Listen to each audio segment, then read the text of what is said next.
Good morning guys. Ayan ang ating panahon ngayon. Tuesday, March 19. Sobrang liwanag ng kalangitan guys. Ayan o.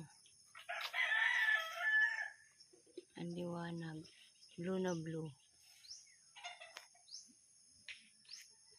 Ayan.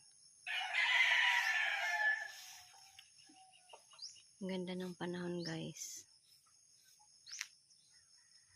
Oh. Ang liwanag.